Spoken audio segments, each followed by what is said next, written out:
It's great to have you at the Horasis forum here in Belfast, and you've been always, FICCI's been supporting for a long time. My question to you is that what is FICCI doing for the SME sector? Yeah. And that's something which people are, or even the micro entrepreneurs, is something being done there, or is it all concentration on the bigger sectors? FICCI has a very large constituency in what we call the MSME and SME sectors. We address it on two fronts. One is what are the issues that the SME itself requires resolution on, and it can be everything to do with labor laws or where they operate through power shortages or permissions. And it varies, of course, from state to state because the challenges are different. But FICCI, through its national agenda, drives a lot of this SME messaging back into the ministry. The other role, of course, of the SME is through big industry, because big industry relies very largely on the SME sectors for its provision of whether it's ancillary businesses, services, supplies. And therefore, the health of the SME sector is critical for big business as well. And therefore, there is a whole chain of thinking around that supply chain, that how and what is required of the SME to deliver into the large industry and supply chain therein. And supply chain is not just about big Indian industry. Supply chain is about being part of global supply chains as well. So addressing that becomes very important.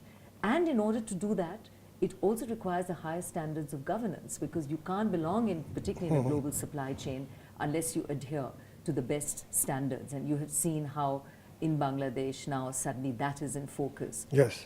You have seen how if labor laws are breached, whether it's Human Rights Watch or other groups, they will ensure that that particular industry or company has an issue that will need resolution.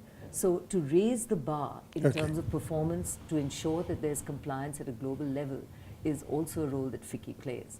Okay, thank you. What I also want to know was that how do you hear the voice of the SME? Because sometimes you would feel that they operate in the tier 2, tier 3 cities, and their language is a problem there, and possibly the regional languages. Sometimes you don't see them represented on the FICCI's delegation or decision-making bodies.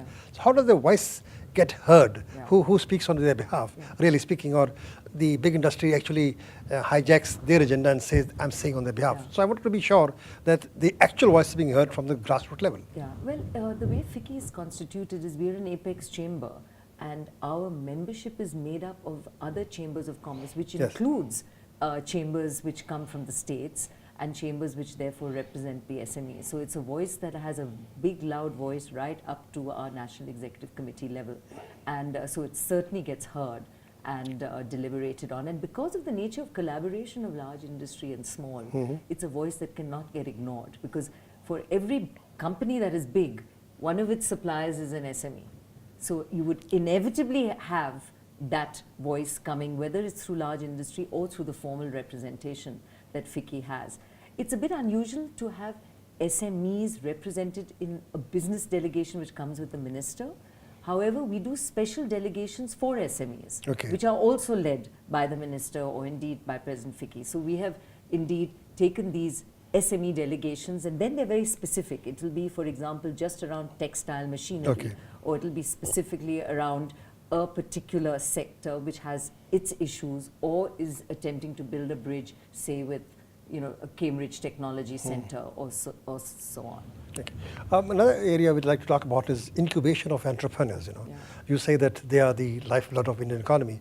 Is there a special program where you focus on incubating these entrepreneurs, and at what stage and what level do you pick them up and then train them? See, entrepreneurship exists at different levels. So the IT sector does its work through NASSCOM and TIE, but they in turn are members of FICCI. So we work with them through some of these programs. So it is a little sector specific. However, we are doing programs of very varied natures. To give you an example, most recently, FICCI along with USAID, and we've jointly contributed to this program, have a program on social entrepreneurship, where we have invited applications. We got over 1,500 applications. We've picked from those projects which we believe deserve a push, and in picking those, now those are the projects which will get funded to move ahead. So we work in many ways, not just in terms of entrepreneurship as in a traditional industry sense, but also social entrepreneurship, working with an international group like USAID. Okay. We're hoping to develop similar programs with other countries to help in the social entrepreneurship field. And some of these ideas are brilliant. They are simple solutions that are required at a very elementary level, typically in a small town, with a view to, could be poverty alleviation, it could be delivery of an e-health example, Okay. but things that can really help in terms of improving the lot of a common man. Okay. I also noticed that one of the charters of FICCI is helping in influencing policy formulation of the government. Yeah. What has been your success rate, or what do you feel has been in the Indian context? Are you making any headway? Have you seen any change taking place in the last few years? Government is more responsive, listening Yeah. more, or is it just very frustrating, or is it okay? Well, look, it depends on which industry again, because each industry has a different level of engagement with government. So, for example, one of the things that we have been pushing for very hard is medical devices. Today, no hospital, no doctor can work without electronic devices, which are very critical to an operation or even a stent, etc. But the rules that India applied were to do with the pharma sector, Okay. whereas we needed to evolve a separate set of policies for medical devices. And I read that finally, yesterday, that has come through. It's been a 5-year battle. It's been a process of education, understanding, accept global standards for medical devices. Everything in India doesn't need another reaffirmation if it is a global standard for delivery. And it is these sort of things which become very important, where industry comes together. And believe me, coming together is not easy in Not industry, easy. because Exactly. you've had many disparate voices. So what is that common stand? If there's disagreement, then that needs to be understood, so that you're not being used by a particular group or a particular faction. Yeah. And then taking that forward as the policy, which is an informed policy, because there will always be a paper on it. It will be, therefore, a well-informed paper which gets put forward to government, questions from there getting addressed, maybe seminars in order to ensure that industry itself moves up the curve. And then as a result of it, if you can get significant legislative change or recognition, then it becomes a very important aspect of that policy. So these are different dialogues and discussions at different levels, sometimes small, sometimes very big. There are cases we work very closely with government, and we have a big initiative called Cascade right now, Okay. Which is to do with counterfeit goods, where government is actually funding and supporting FICCI's initiatives to ensure that there's awareness coming up from the consumer. Okay. Because our belief is, if the consumer understands the effect of counterfeited goods or buying counterfeited goods, Yes. then we will ensure that people don't buy those goods. Absolutely, absolutely. And counterfeiting is there, whether it's pharma or food, Everywhere. and really dangerous, in fact. So we did the study to show the scale of how counterfeiting exists. So that really scared everyone. We go right down to the school and college levels, where kids are, in debates and discussions on why they shouldn't download films for free if they're illegally being made available to them, and what are the implications of that. Okay. So it's awareness building, it's ensuring that the legislation is one that also ensures that those that are in the wrong get punished appropriately. So there's a lot of working together with government, working with consumers, and ensuring that the best standards therefore get arrived at. And not all of it, unfortunately, happens as easily as it should. With the magic wand, sometimes it's frustrating. You asked, yes, there are frustrations, but I think that also a lot of good comes of it as well.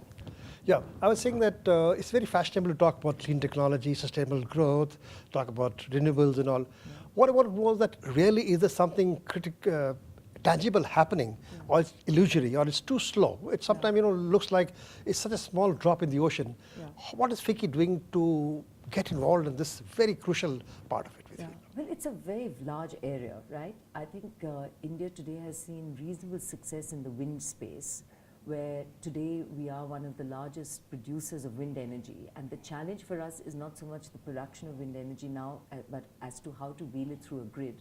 Because the surges of power that happen, and they happen at night, don't help in terms of the way the grid can absorb it. So clearly what we are needing more of is smart grids. and just looking at the way the grid is able to suck this power in and wheel it through the system. Solar, the issues are different, as you well know. It's all to do with price and price of delivery. And the good news right now is that the technology of solar and the way the cost of film and batteries have come down have made it a lot more affordable. And India, which is horribly power short, and today is looking at maybe increasing the price of gas into the system from a sort of 450 mark to a recommended 6 plus, which is necessary to bring gas out of the ground, makes the price of gas and solar much closer. So if you haven't got hydrocarbon, and that too at a subsidized level, which is lower because it's subsidized, and you've got the alternatives up at these prices, suddenly solar becomes very affordable. And then the ability to do solar in a distributed manner, because solar through the grid versus solar into villages where the grid doesn't exist. And we were just discussing how maybe you take that solar lantern into a village which does not have a grid. And the only solution is distributed power through a solar lantern or solar cook stoves and such like. And those will provide, I'll call them temporary solutions. They could be solutions for the next 5 or 10 years till electricity is brought in to the grid. But those are very critical 5 to 10 years for that village or that place that has no power and is not on the map at all. And we have all seen how just one solar lantern in a family can change a life.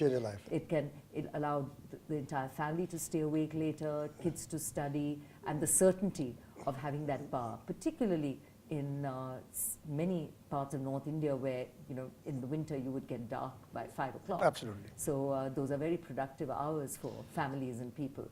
So I do believe that we are seeing this change. The government now, through its National Solar Mission, is looking and has in fact announced policies and incentives around this. Will renewables ever replace hydrocarbons in an Indian context? They can't. But do they fill a very important gap? Absolutely.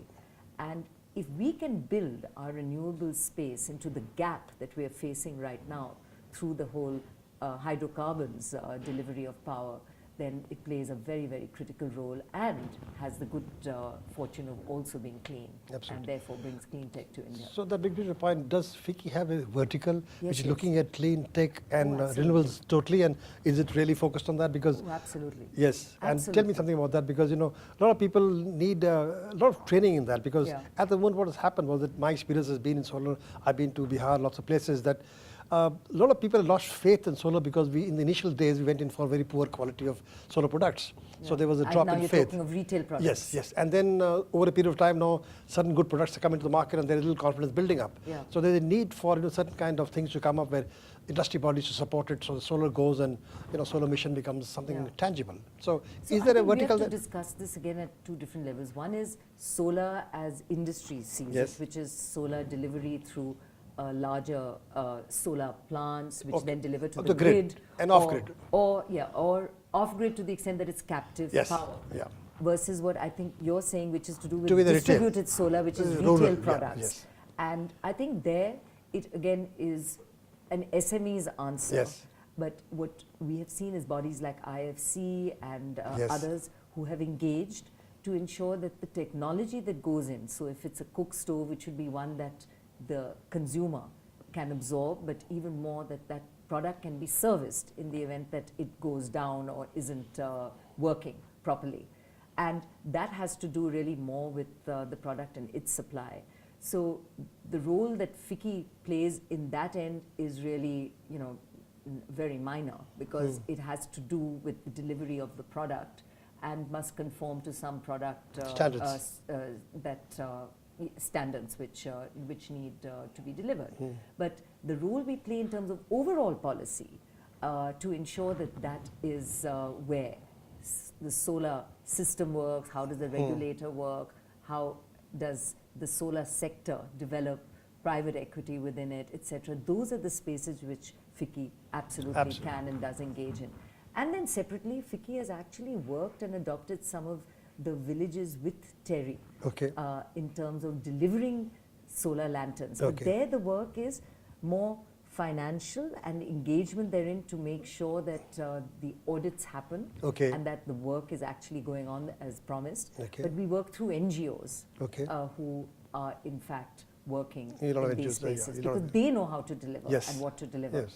And FICCI's hand there is really more to aid and help those NGOs deliver it properly. Okay, that's very encouraging because that's the future, I think, taking place in some of the rural areas where, like I said, 5 to 10 years, there's a big gap building up, which you need to fill up Yeah. by the time the grid comes. And some places I've been to where the grid is unlikely to come because it is unproductive for the grid to go there. Yeah. Standalone grids may possibly be the answer. Yeah. And with that comes to me one more question, that in some past we were seeing a lot of dumping taking place from China of solar products coming to India, Yeah. especially in terms of PV areas. Yeah. And that's a place where I thought FICCI could have intervened and, pushed the government to pass regulation, which they did later on, so that we don't get dumped with the products which are, But you look at that debate now. At one end, of course, prices are, of course. Yeah. So, which side of the debate are we on? Yeah, it's good Bringing the price price of down solar down, or- protecting industry to a point where solar doesn't take off? And Absolutely. I think these are the areas where you've got these contentious issues. And What is discuss it that a FICCI begins to play a role? Absolutely. I Because understand. the answers are not simple. You want cheaper solar on the one hand, and on the other, Then you want the right quality and you want your own It's- indigenous yeah. industry to grow. Quite But dichotomous. what is that? And I think that is the dialogue Yeah. that FICCI provides with government to raise the issues so that the decision that's taken is taken, yes, in the interest of the consumer who wants cheaper solar, but Right. also in the interest of industry in the long run so that you can have a healthy sector. And sometimes it has to do with timing, other times it is a solution which is therefore cobbled together in order to provide these answers. Thank but you. the answers are never easy. Thank you very much. I'm so delighted that FICCI is so much involved in clean technology and renewables. Very great to hear that. We would ignore it at great cost. Yes. Yeah. Thank you very much for being here. Thank you very Right, much. thank you.